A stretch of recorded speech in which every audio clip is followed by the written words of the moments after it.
Mūsdienās cukurdiabēts ir bieži sastopama hroniska vilmaņas slimība, kuras pazīme ir paaugstināts cukurdaudzums asinīs. Cukurdiabēta pamatā ir nepietiekama insulīna darbība audos. Cukurdiabēts ir slimība, kad cilvēka organismā aizkuņa dziedzera, bet šūniņas vairs nestrādā pietiekoši labi, viņas ir slimas, un savu darbu mērīt cukuru asinīs un ražot insulīnu, regulēt cukuru līmeni asinīs viņas vai nepilda vai nepilda pietiekoši labi. Un tāpēc tāds laboratoriskais simptoms vai pirmā pazīme laboratoriskā cukurdiabētam ir paaugstināts cukuru līmenis asinīs. Cukuru līmeņa paaugstināšanās asinīs un procesa aizkuņa dziedzerī var notikt ļoti lēni un pakāpeniski. Tas nozīmē, ka ilgu laiku nav nekādu simptomu un cilvēks pat nenojauš, ka cukuru līmenis asinīs lēnām ir sācis paaugstināties. Tādas lēni cukuru paaugstināšanās pazīmes varētu būt tā kā pastiprināts nogurums dienas otrā pusē, nevēlēšanās neko darīt, nevēlēšanās komunicēt ar cilvēkiem. Tad, kad cukuru līmenis, teiksim, ir arī augstāks, tāds raksturīgs vai klasisks diabēta simptoms, protams, ir slāpes, pastiprināta vēlēšanās dzert un līdz ar to arī pastiprināta urinācija.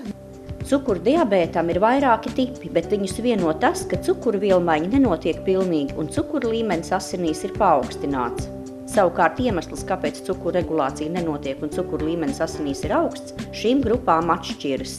Tie biežākie cukurdiabēta tipi ir cukurdiabēta pirmais tips, ko sauc par jaunu cilvēku, bērnu cukurdiabētu vai arī par insulīna atkarīgo cukurdiabētu, un cukurdiabēta otrais tips, kuru saslimst, es teiktu tā, agrāk saslim ar viņu galvenokārt gados vecāki un veci cilvēki, bet tagad saslimst arī gados jauni cilvēki un bērni, kuriem ir diabēts, šī diabēta, otrā tipa diabēta saslimšanas risks faktori.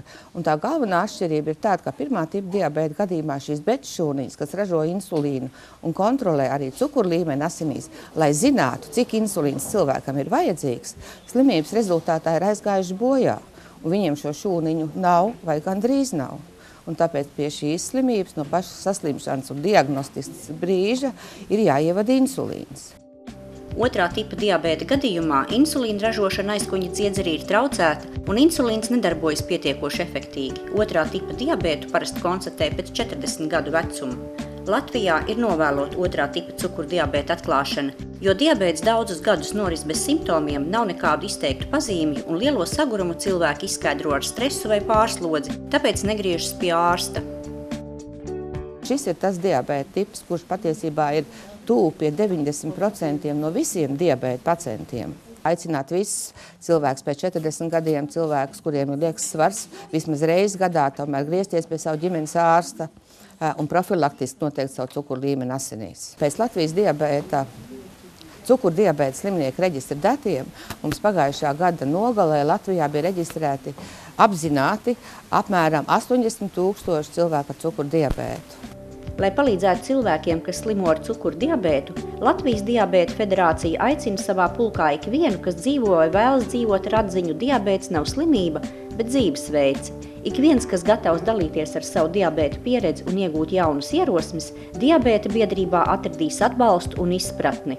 Latvijas Diabēta federācija ir tāda kā jumta organizācija Latvijas rajonu un pilsētu diabēta biedrībām. Un diabēta biedrības savukārt ir tās, kurās pulcējas cilvēki ar diabētu, kur grib savā labā vai savā veselības labā kaut ko darīt, kur grib zināt vairāk un kaut ko darīt vairāk. Un patiesībā arī cilvēkam ar diabētu īsti vajadzīgs arī tāds sabiedrības atbalsts, ko mūsu cilvēku sabiedrībā nesajūt, bet viņi var saņemt atbalstu biedrībā. Latvijas Diabēta federācija 20. aprīlī rīkoja semināru Nodarbības diabēta skola, kurā piedalījās pacienti ar otrā tipa diabētu. Certificēti diabēta aprūpes speciālisti seminārā stāstīja par pareizu uzturu un kā rūpēties par sevi diabēta slimniekiem. Arī šī gadā valsts nav atradusi par iespējumu atrast līdzekļus, lai diabēta pacientu apmācība varētu notikt sistemātiski un regulāri. Un šī ir mūsu iniciatīva, kad mēs saviem spēkiem piesaistot līdzekļus no atbalstītājiem, jāsaka, savā brīvā laikā organizējam diabēta pacientu apmācību. Šis ir mūsu pirmais šī gada seminārs.